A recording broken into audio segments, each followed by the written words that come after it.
Welcome to Books in Action. My name is Larry Petricaro, and I have with me two guests tonight, Rose Gilbert, who is a trustee of the Adult School, and Marilyn Laren, who is also at the Adult School and in fact does their public relations. And we're going to talk about two things tonight. One, we're going to talk a little bit about the Adult School. Before the show started, we were chatting a little bit, and there's some fairly interesting elements and little bits of history about the Adult School that I think you'll find fascinating. And the other thing we want to talk about is celebrity readings.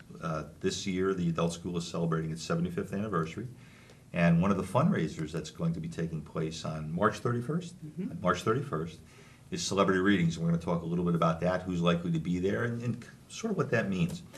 So to get started, Marilyn, let me ask you, maybe you can give us a little bit of the background of the Adult School. I mean, I guess if it's a 75th anniversary, it must be 75 years old. So I picked that up right away. But what are some of the more items of notoriety about the school? Well, we were founded in 1933, and we were a beacon of hope right after the Great Depression, and of course there was a war going on in Europe. And there was many teachers who had lost their jobs during the Depression, and the idea was to give the teachers a place to come and start to work. And also, after the Depression, there was time for some leisure activities that people hadn't been able to do for many, many years. It might be a chance to learn how to draw or sew, and also to learn new skills as the workplace was changing. And so we started out, it was a function of like the Parent-Teacher Association. Started in Maplewood. It formed with a group in South Orange, and the South Orange Maplewood Adult School has existed for the past 75 years. We have about 200 classes each spring, fall, and summer, and we serve about 1,000 students each semester. Really? Did most of them come from Maplewood, South Orange, or from all around Essex County or northern New Jersey? Essex County and Union County mostly. Predominantly. Now, when the school was started, you said in 1933, was it unique at that point in time? Was it part of, do you know, was it part of some kind of federal initiative, or was it a local initiative? It was a local initiative, and we are the longest running adult school in the state of New Jersey at this point. Wow. So, and continuously, I presume, in all that time. Even during the Second World War, they didn't have to stop or anything like that? There was a brief hiatus, I think. There was? Now, Rose, you're one of the trustees, so what does a trustee do? What are some of the responsibilities you might There are have? 42 of us. We work with the staff to direct the school in areas that we feel will be of meaning to the local community and serve areas. We look after the business of the adult school. We are a separate nonprofit organization. So you more or less have an oversight. Exactly. An oversight role. You said there were 200 classes, approximately 200 classes. Do you find, I mean, if you look back at the classes that you give now as opposed to the classes that were given some years ago, I mean, has there been trends, changes? Have certain things always been popular, certain things not been popular? I mean, has technology forced you into new areas from, like, is photography different now than it would have been 30 years ago if you had a photography course? Oh, certainly, because that was the dark room, how to develop your pictures. Dark room or and dark now, ages, what did I? And of course now it's digital. And our photography class this semester was the first one to fill. But by and large, for the past 75 years, the culinary arts, the cooking classes have always been extremely popular. Learning a new language has always been popular, and the dancing and the fitness classes as well. Of course, the manual keyboard has changed to computers, and but most of the classes are surprisingly the schedule hasn't changed all that much over the decades. Oh, really? Well, you mentioned computers. Other than the some of the potentially like the keyboarding skills, I guess, if you want to call it for want of anything better, do you get into teaching Word or Excel or any of those kinds of? And building web pages. Oh, really? Really? That's interesting. So and how many teachers do you have? You have 200 classes. Do you have to have 200 teachers, or do you get some more or less, or? It's some of the teachers can teach as many as 5 classes a semester, but most teachers teach 1 or 2. 1 or 2 classes a semester. And do people tend to just come for one course and move on, or do they come for a particular interest, like say the culinary arts, for example, and just stay for several semesters or several years? Do you have any? I mean, maybe you don't even know that. I'm just curious. We have serial students. Serial I think. students. I have been a serial student. I have taken everything from tap dancing, which I was a great failure, to Italian, ditto.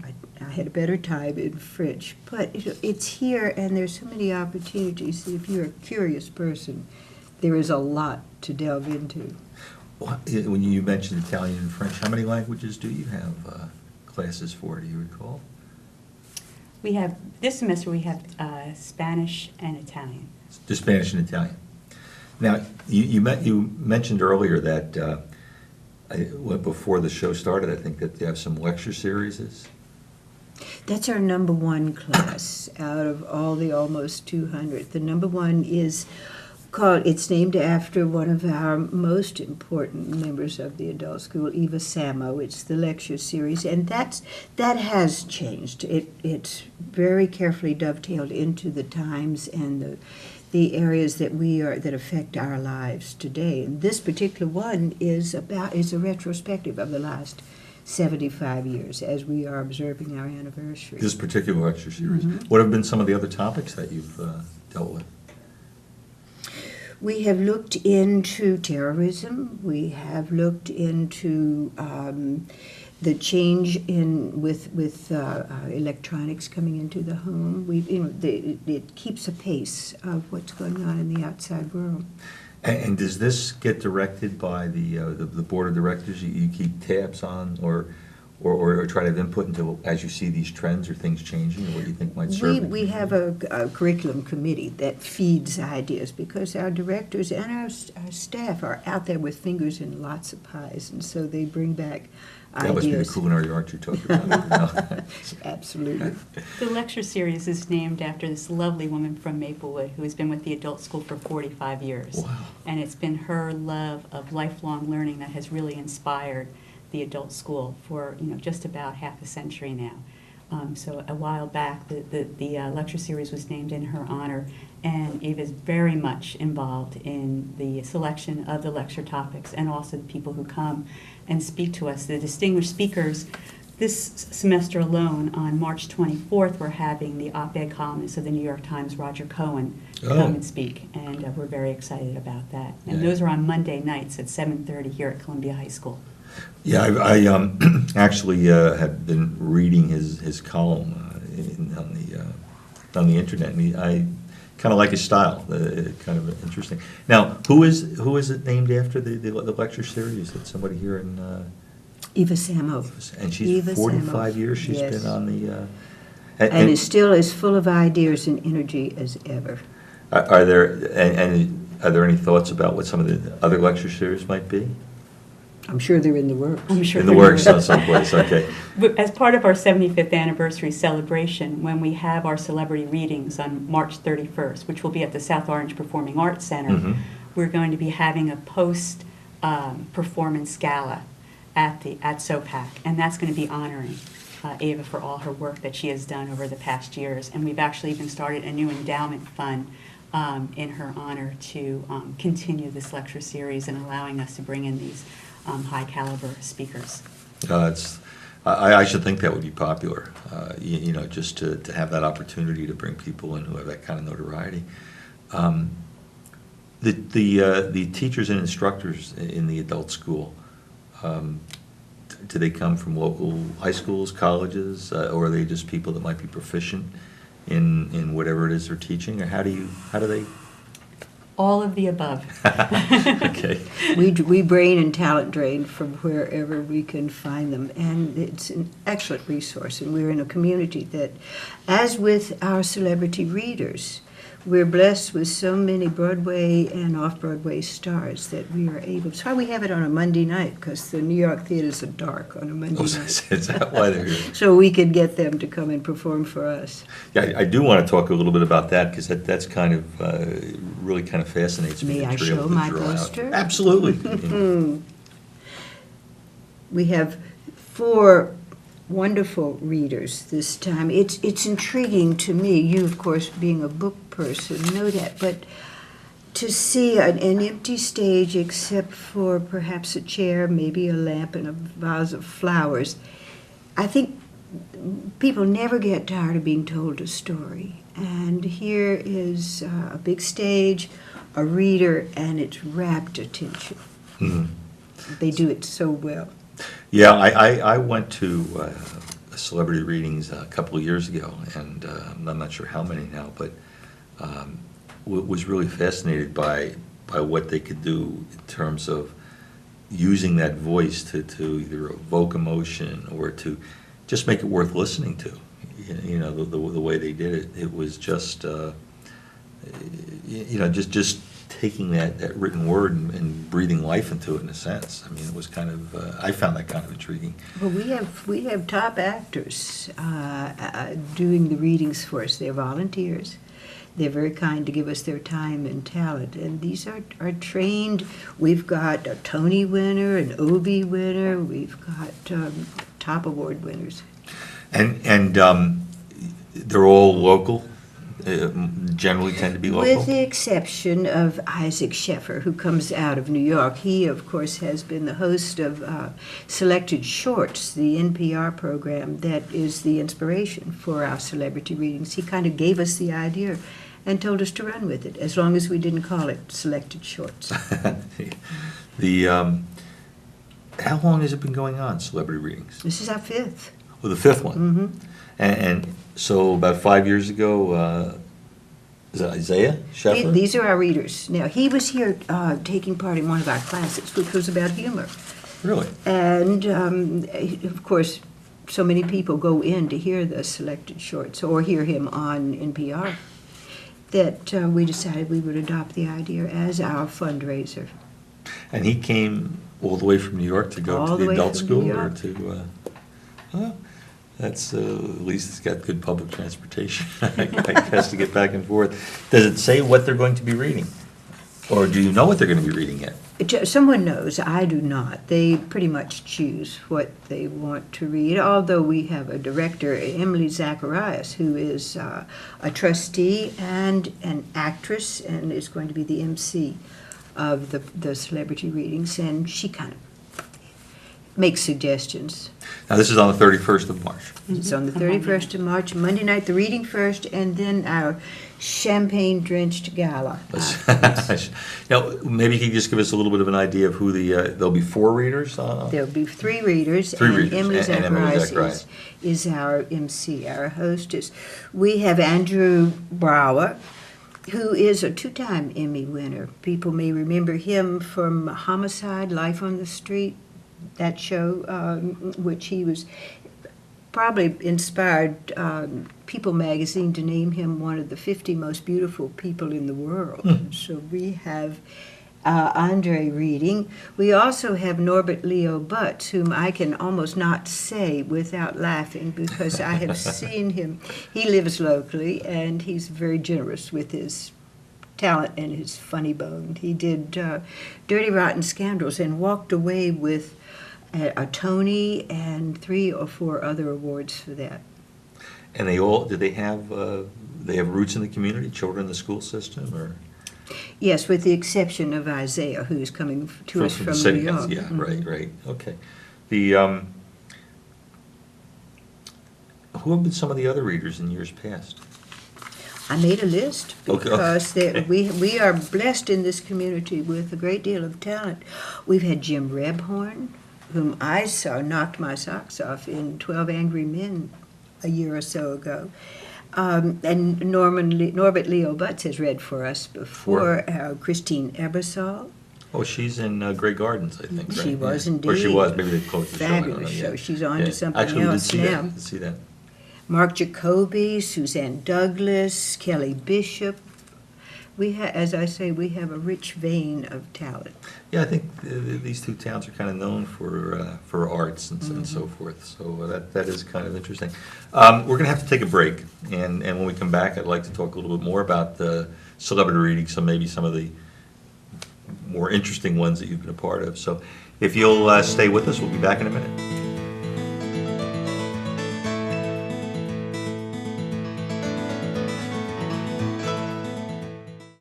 faster than searching the World Wide Web, more inspiring than a half-cap mocha latte, able to answer any question with insight and detail.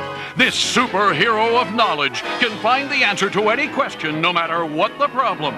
And she works in your neighborhood at your public library. When you need to know, get to know your library. Log on to njlibraries.org.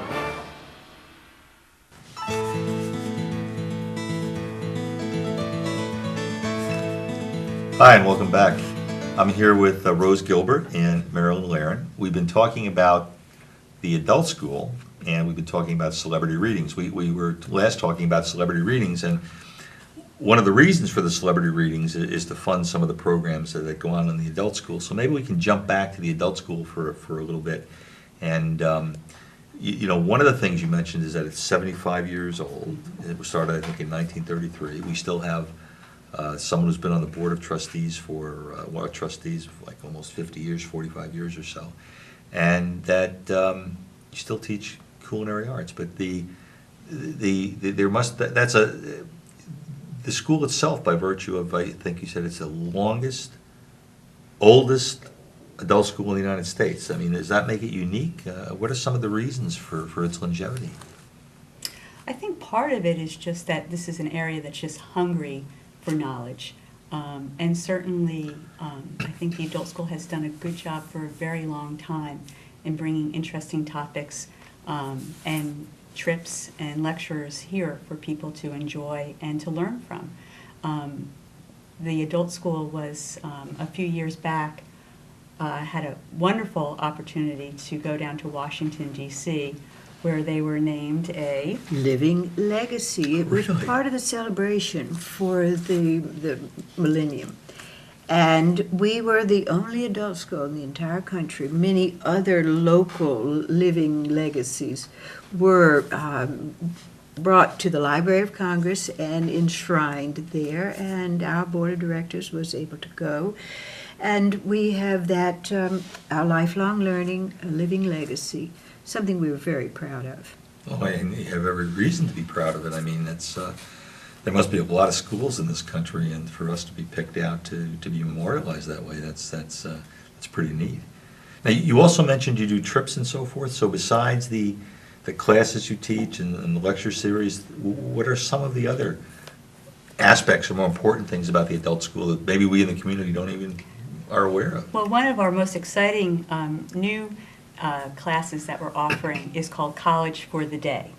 And this is a day where you can come. It's a Saturday from 9 in the morning until about 3 in the afternoon and learn with some of the most stimulating college professors around. And this year it'll be Saturday, April 12th, and there'll be classes on British literature, art history, biology, and the paradox of leadership. So we're very excited about that. We just offered that for the first time in the fall. And so that's really taken off. And it's just a great opportunity if you want to come and take college-level courses in a day. There's no stress. There's no tests. And we give you lunch, so we're feeding your mind all at the same time. These are all the electives that you would have loved to have taken when you were going through college, and now you can do it in one day. Well, you probably would love to have taken it after the fact, so to speak. Usually, probably when you're going through college and not thinking about taking them would be my guess. What about some of the other lecture series? I think you mentioned before that you have some rather prominent people that are going to be coming forward. Yeah, we have Peter Eisman coming on April 9th, and he is an architect who has designed everything from the football stadium where the Super Bowl was held this past January in Arizona to the Holocaust Memorial in Berlin, and we'll be following his lecture with a trip to see the memorial in the fall. So we're very excited about that. Peter is a graduate of Columbia High School, the class of 1950, and Really? he's in the Hall of Fame here, so he's coming back. And it's part of our Dom Hamingson literary series, and Mr. Hamingson was a beloved professor of English here, and this series is named in his honor. He went on to work at the adult school as well for many years. Yes. It's an interesting memorial to Don Hamingson in that our speaker spends much of the day with the students in the school, and then in the evening there's a lecture for the community. So how does that work then? He spends, this will be like on a Saturday? No, so it's a Wednesday. Okay. And so he'll do 3 or 4 different assemblies with different classes Oh, in the high school? in the high school. Okay, And then he'll do the lecture for the adults in the evening. Now, the thing you mentioned about Peter Eisenman, is it? Mhm. He's an architect. He's going to be giving some lectures here, and then you're going to go see at least go see the place in Berlin. Is that something you try to integrate in what you do? That if you were to talk about or have a lecture about certain things or a course about certain things, you might like to go and try to integrate something else with it, like buildings or paintings? We do or that something? often with art history. Our art historians will do a lecture here on a specific artist, and then we'll follow with a day trip to either the Philadelphia Art Museum or to one of the museums in New York City to actually see those artists' work. So, you know, in that sense, it's always done hand in hand. Mhm. This year, because of the 75th, we kept the framework of everything that the adult school has historically has done, and just made it bigger and better. So following this with a big trip to Europe. Yeah. Have many people signed up for that yet, or has it not been advertised? Oh, it's advertised, and people are very much interested. People are beginning to flock to it. I remember one time this was Don Hamilton's idea. We took a trip to the Fulton Street Fish Market at 4 o'clock in the morning and had a visit with the resident ichthyologist who told us about the fish that we were talking about in the fish cooking class. So it's a Really? nice, fun tie-in. They have a resident ichthyologist? I went to interview the resident ichthyologist, and I can't handle the fish smell very well. And as I got outside the Fulton Street Fish Market, I thought, what was I thinking? I held my breath for half an hour, I think. Well, I just think if you could do that, you could certainly do a celebrity reading. I look good in blue, I hope. Just do the whole thing in one breath. But you know, some classes do follow one another. Last fall, we had Liz Del Tufo, who is this wonderful historian about the city of Newark, and she came and did a lecture with slides, and it was a reunion. You know, people who grew up in Newark came. And afterwards, they were like, oh, this was so fantastic. We love seeing the slides, but would you take us on a bus tour? And so Liz said that she would. So this spring, you know, we'll be taking a bus tour through the neighborhoods of Newark and learning more about the city. That should be interesting, because I would think there would be probably quite a number of people that kind of grew up in that general area that wouldn't be too far from here, you know, especially, you know, it wasn't so long ago that Newark was much more popular, or not popular, populated place than it is. And I think, I remember some of the stuff I've read about, there's some rather relevant places. I mean, the county courthouse, I guess it is, the seated Lincoln, is supposed to be fairly, historic in a sense. Maybe it was one of the first, you know, but there are probably some interesting things. I think there's been the guy who did the Mount Rushmore, I think, has a couple of sculptures, or at least one sculpture down in, if I'm remembering this correctly. Or else I'm passing out bad information, so you have to come to the adult school to get it corrected. But we also tried to do some fun things as well, playing off the 75th anniversary.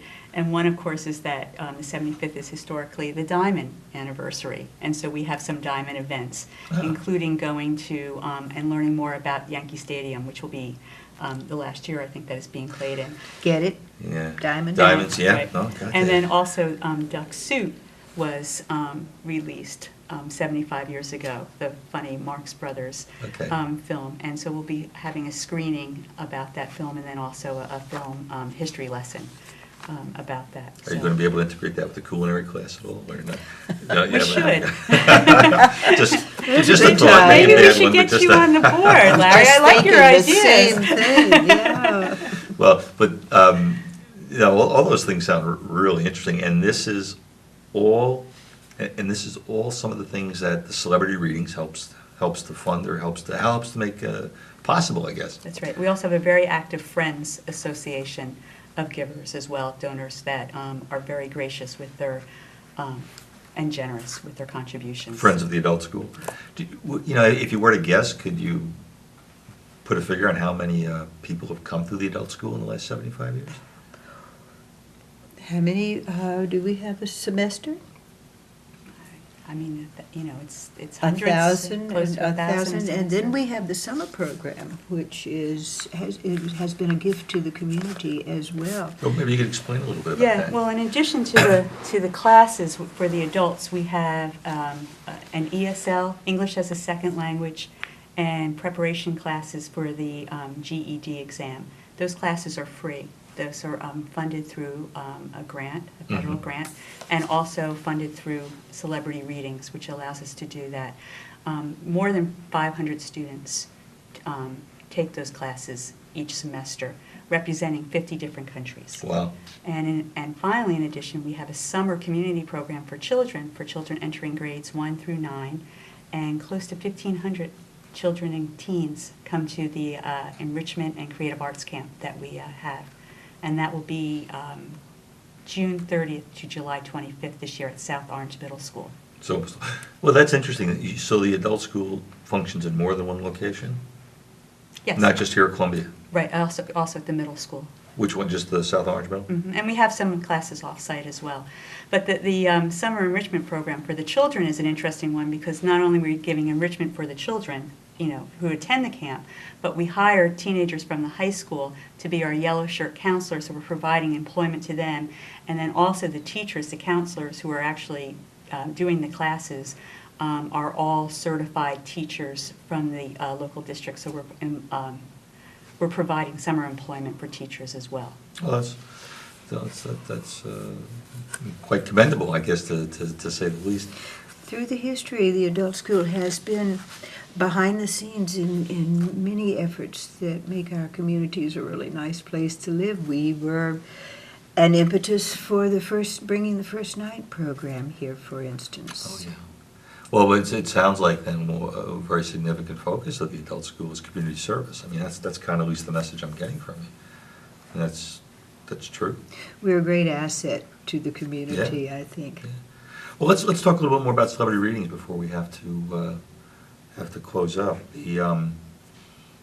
The selection of what's being read. I mean, do you try to read let's say a complete short story, or do you try to read just a portion of a novel, or do you try to entice people by reading the opening of a book? Or how do you? We how give do you them the decide? beginning, the middle, and the end. They are usually complete short stories. Complete yes, short stories. yes. Are there any authors that have been particularly popular that have been selected more than once, or are they new authors, old authors? I mean, new writing or old writing, I guess is what I mean. It's both. We have had contemporary writers and we've had some classics. I'd be hard-pressed to tell you what they were. But because the readers themselves often choose The their readers favorites. choose. Mhm. Do they ever choose poetry, or do they tend to mostly just choose prose? I can't think of any poetry. I think prose. Oh, okay. Well, that's well. Speaking of prose, I don't have any way to be poetic about it, but I think we're just about out of time. So I've got to thank both of you. Is there any last minute? No, Larry, thank you so much for having us on, and we hope that you will come to Celebrity Readings as our guest that evening and enjoy the program with us. We have some bookmarks for you. Oh, I'm there. Well, thank you both for coming, and thank you for bringing us a little bit more information about the adult school, letting us know what a valuable asset it is to the community. And I hope you'll be able to join us at Celebrity Readings. That's March 31st, right? 7:30? 7 p.m. 7 p.m. in SOPAC. SOPAC. SOPAC. Thank you for joining us, and see you in SOPAC.